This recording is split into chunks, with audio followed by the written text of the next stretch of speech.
এই যে চিংড়ি মাছ যেহেতু সময় লাগে না, নরম মাছ, সেই জন্য এইটা এই যে হয়ে গেছে, ভেজে নিচ্ছি পুরোটা।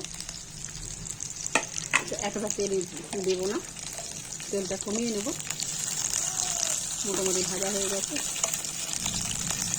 সবচেয়ে সহজ রান্না, যদিও হচ্ছে যে প্রচুর তেল খাওয়া হয়, যেটা শরীরের পক্ষে একদমই ভালো না, কিন্তু মাঝে মধ্যে করতেও হয়।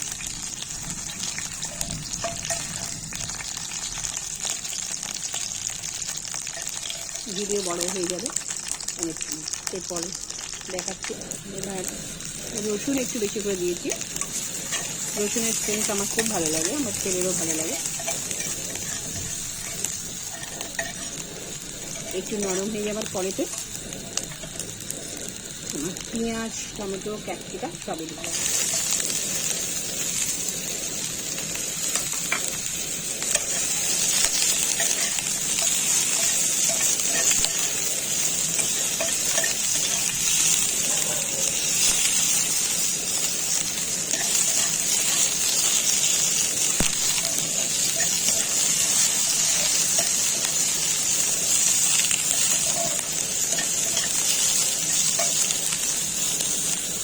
এখন টমেটো তো নরম হতে একটু সময় লাগে, দেখতে থাকো।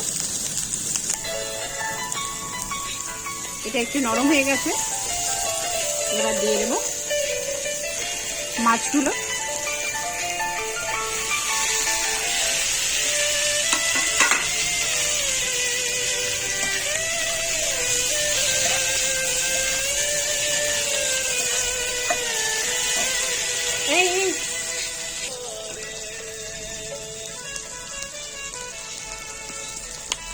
এরপরেও না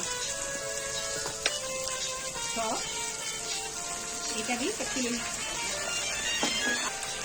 চিলি সস।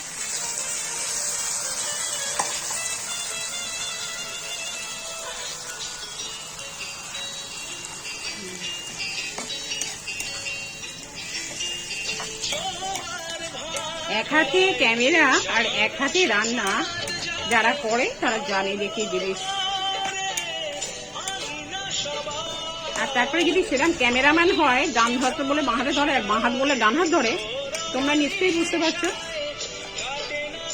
তার মধ্যে আমি গান ভালোবাসি, আমার গানটা লাগে। রাঘব চট্টোপাধ্যায়ের গলা দারুণ। এবার জাস্ট একটু ফুটে গেলেই নাবে না, এতে কি হবে, তাড়াতাড়ি নাম কেনা যাবে। মা আমার জন্য কত খাটে, মা আমার জন্য খুব ভালো রান্না করে, এটা এমন হয় সারা জীবনই থাকে। তো আমরা মাছ খাবো, ছেলে মাছ খাবো না, সেটা হয় না। তো যার ফলে এইসব করতে যাও। যদি তোমাদের ভিডিওটা ভালো লেগে থাকে, এরকম করে দেখো না, এক থালা ভাত উঠে যাবে এমনি, আর কিছু লাগবে না। যদি ভিডিওটা তোমাদের ভালো লাগে তো প্লিজ লাইক করো, শেয়ার করো।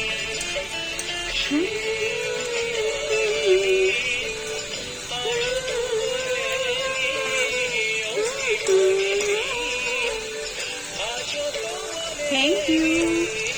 ভালো লাগলে এটা লাইক, শেয়ার আর সাবস্ক্রাইব করো। Thank you.